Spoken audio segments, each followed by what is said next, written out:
시청자 여러분 안녕하십니까? 1월 25일 JTBC 아침엔을 시작합니다. 먼저 오늘 아침 주요 뉴스입니다. 춥고 건조한 날씨가 이어지고 있는 가운데 전국에 화재 사고가 잇따르고 있습니다.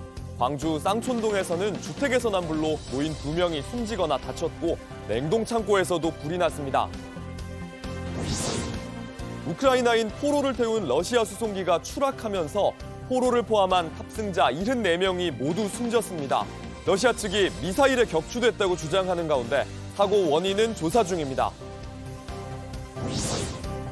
윤석열 대통령과 한동훈 비대위원장의 갈등이 일단 수면 아래로 내려간 분위기입니다. 하지만 공천권을 놓고 다시 충돌할 가능성도 있습니다. 보잉 항공기에서 또 사고가 났습니다. 이륙하던 중 항공기에 압박퀴가 빠지는 사고가 있었습니다. 문짝이 날아가 비상 착륙했던 비행기와는 또 다른 기종이었습니다. 오늘도 매서운 칼바람이 이어지고 있습니다. 서울은 아침 기온이 영하 10도까지 떨어졌는데 춥고 건조한 날씨 속에 화재가 잇따르고 있습니다. 어제 저녁 6시 반 경남 창원의 한 냉동창고에서 불이 나 1시간 반 만에 꺼졌습니다. 건물을 모두 태운 불은 옆 공장에도 옮겨붙어 피해를 키웠습니다. 또 어젯밤 8시 25분쯤 광주 서구의 2층짜리 주택에도 불이 났습니다. 이 불로 주택 안에 있던 80대 남성이 숨졌고 70대 여성은 심정지 상태로 병원으로 옮겨져 지금은 치료를 받고 있습니다. 경찰은 정확한 사고 원인을 조사 중입니다. 러시아 국경지대 벨고로드에서 우크라이나 포로를 태운 군 수송기가 추락했습니다. 포로와 함께 승무원 등 탑승자 74명이 모두 숨졌습니다. 러시아는 우크라이나가 쏜 미사일에 격추당한 것이라고 주장합니다. 박현주 기자가 보도합니다. 불길이 솟아오르고 한 여성이 비명을 지릅니다.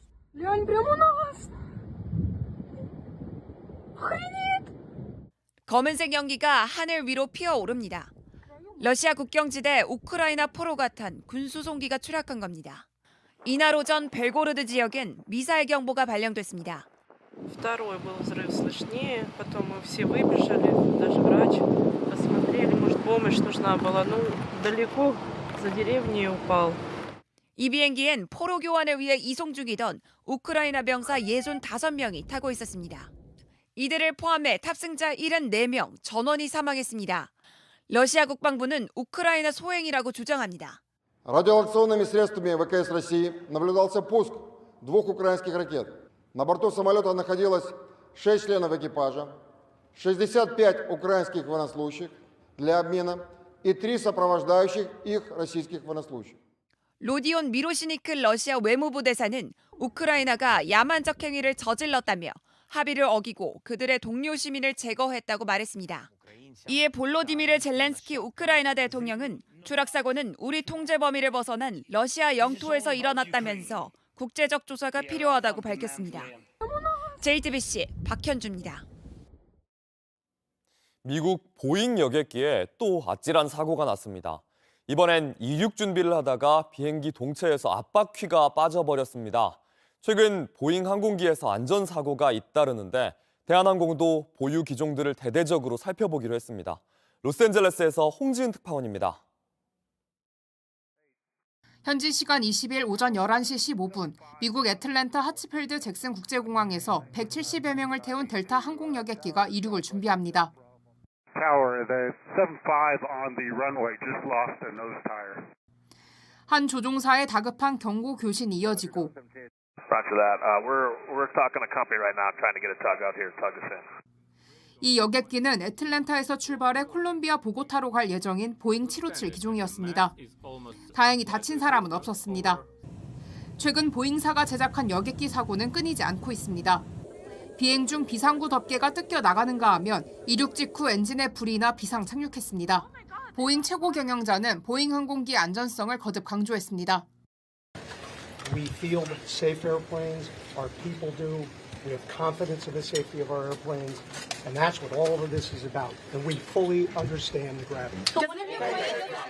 그러나 미국 연방항공청은 사고 직후 동일 기종의 항공기 운항을 중단시키고 긴급 점검을 지시했습니다.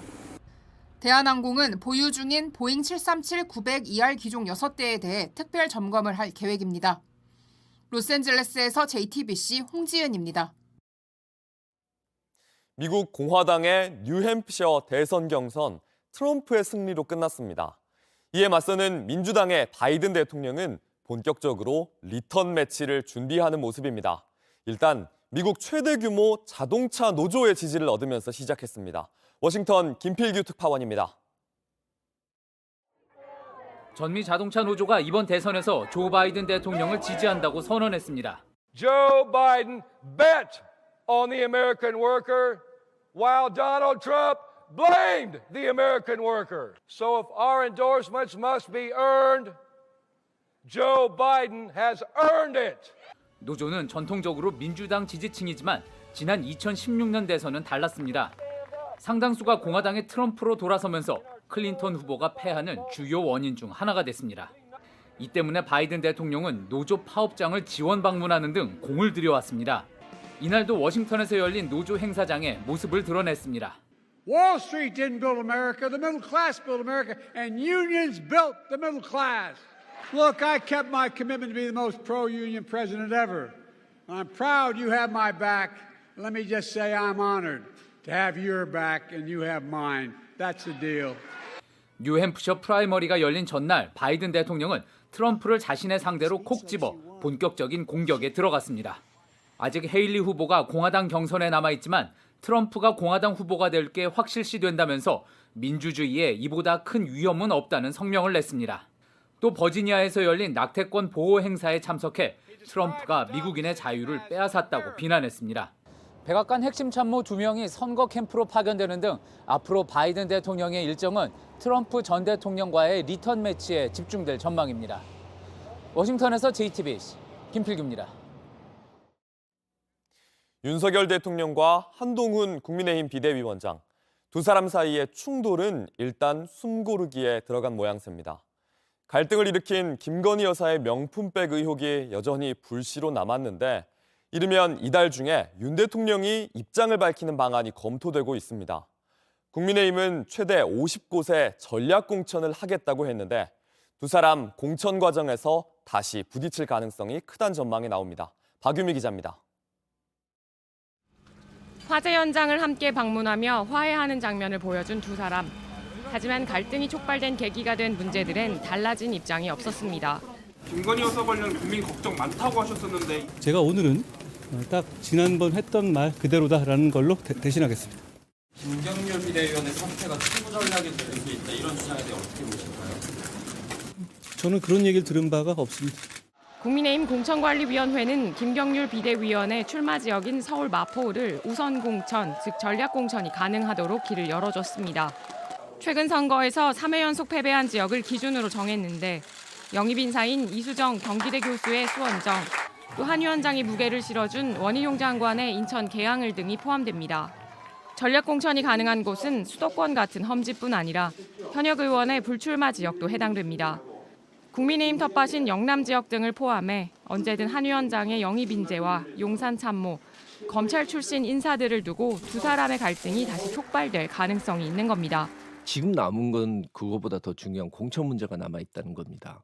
과연 이 봉합이라고 하는 게 공천 문제를 두고서도 계속 봉합이 될 수 있을 것인가? 저는 쉽지 않다고 봅니다. 한편 대통령실은 김건희 여사의 명품백 수수 의혹을 두고 이르면 이달 중 윤 대통령이 방송 대담 형식으로 입장을 밝히는 방안을 검토하고 있습니다. 대통령실 고위 관계자는 JTBC에 여러 가지 생각했던 방안 중에 하나라며 대통령의 결정이 남았다고 전했습니다. JTBC 박유미입니다. 지난해 시범 사업을 시작한 늘봄 학교가 올해 2학기부터 모든 초등학교에 도입됩니다. 초등학교 1학년은 누구나 오전 7시부터 저녁 8시까지 학교에서 돌봐주게 됩니다. 기존엔 맞벌이 부부나 저소득층만 이용할 수 있었는데 앞으로는 제한이 없어집니다. 내년에는 초등학교 2학년으로, 2026년엔 전 학년으로 확대되는 만큼 교육부는 늘봄학교 교사 등 관련 인력을 늘리기로 했습니다. 온라인에서 화제가 된 뉴스, 화제가 될 뉴스를 전해드립니다. 소셜픽 시간입니다. 연일 아시안컵 소식이 들려오고 있죠. 오늘 우리 대표팀과 말레이시아의 경기가 있는 날이기도 합니다. 의미 있는 승리, 팔레스타인의 경기에서 나왔습니다. 어제 홍콩과의 경기에 3대0으로 첫 승리를 얻으면서 사상 처음으로 아시안컵 16강에 진출했는데요. 선수들이 눈물을 흘리며 가리킨 팔뚝의 110. 이스라엘과 하마스의 전쟁이 110일째란 뜻입니다. 전쟁의 피해자들을 기억해달라는 메시지를 선수들이 보낸 건데요. 승리의 기쁨은 가자 지구의 사람들에게 바친다고 전했습니다. 스포츠가 희망이 되는 순간이 있습니다.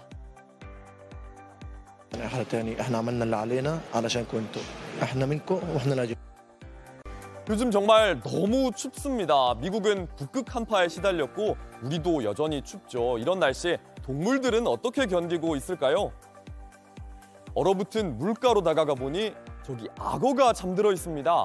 코만 내놓고 추위를 견디고 있는 겁니다. 미국의 또 다른 곳으로 가보면 여기도 악어가 있습니다. 악어는 스스로 체온을 조절할 수가 없는 동물인데 체온 조절도 하고 숨도 쉬기 위한 방법 중에 하나라고 합니다. His heart's beating 3 beats per minute. Folks, that's amazing. That's how alligators survive in the ice. 최근 인공지능을 이용해서 이미 잘 알려진 영화나 드라마를 재탄생시키는 크리에이터들이 많습니다. 애니메이션, 센과 치히로의 행방불명 실제로 만든다면 어떨까요? 영상 보시죠. 만화 속 장면이 실제 영화처럼 표현이 됐는데요. 또 이런 것도 있습니다. 해외의 유명 유튜버가 만든 한국 드라마 스타일의 해리포터 시리즈입니다. 한국 배우들 같이 생긴 해리포터 덤블도어 교수님, 악역들은 북한 군복을 입은 모습으로 표현이 되었네요. 이 목소리도 인공지능으로 입힌 겁니다. 윙가르디움 불고기. 한국 드라마가 인기를 끌고 하나의 장르로 자리 잡으면서 이런 신선한 시도 등장할 수 있는 것 같습니다.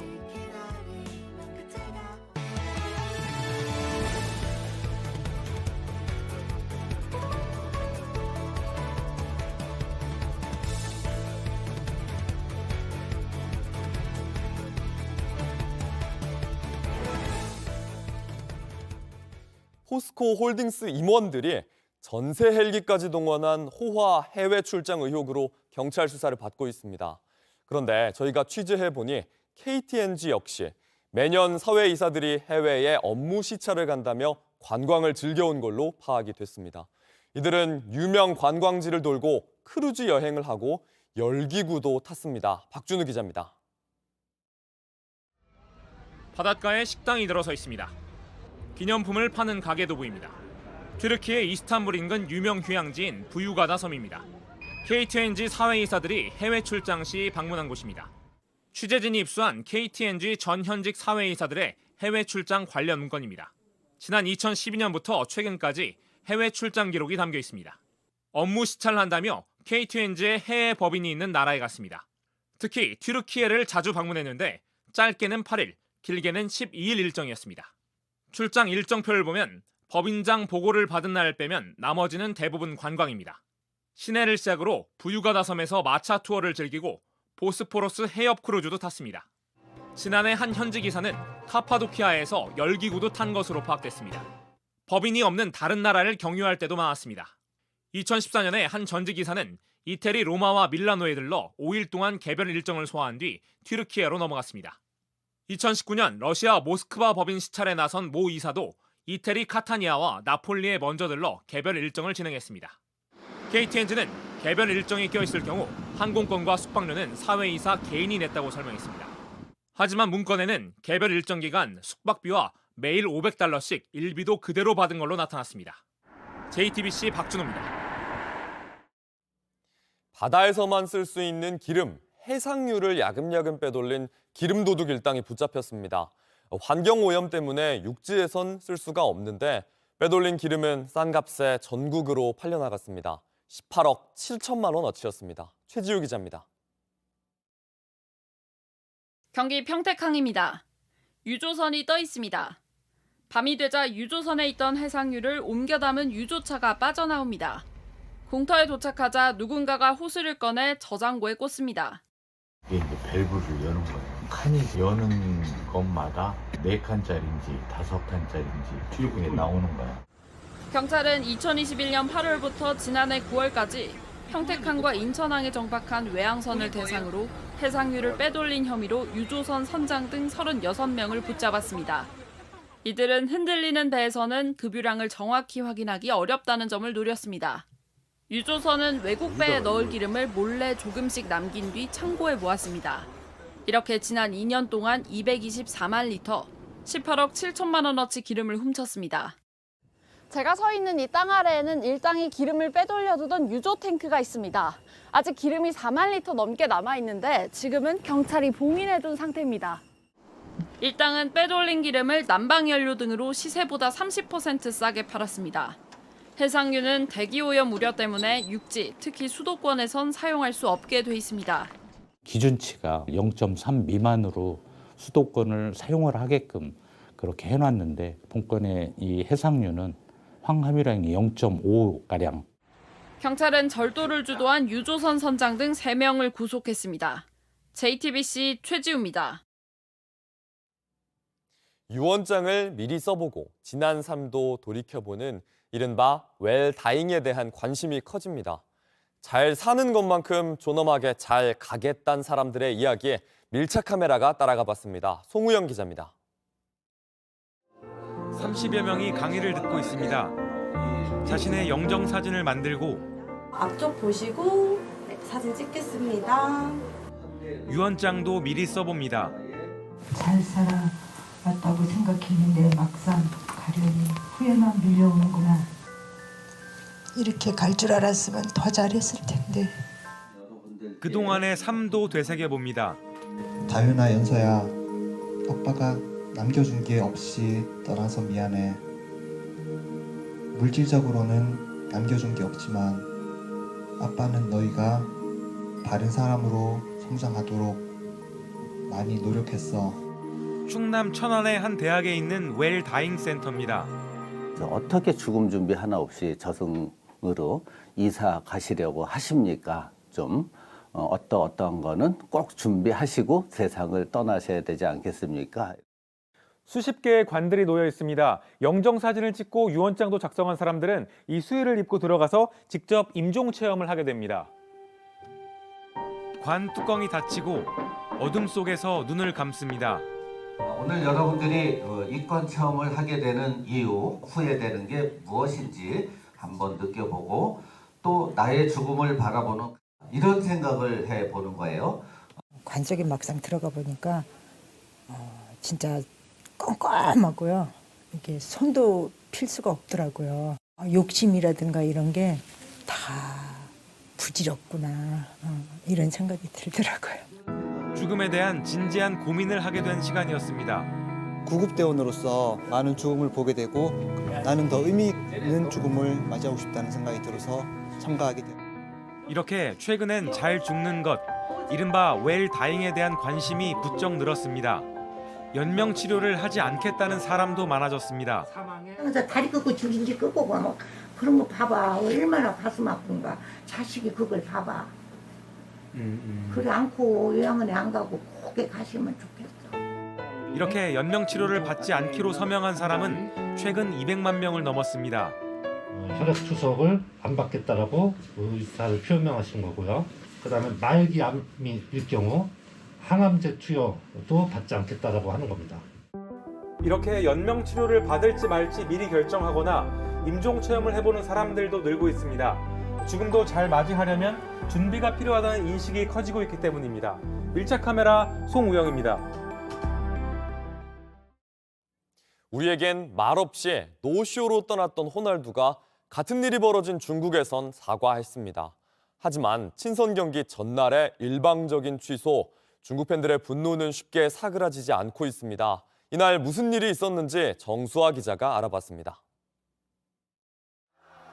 호날두가 묵고 있는 호텔 앞에 사람들이 몰려들어 아수라장이 됐습니다.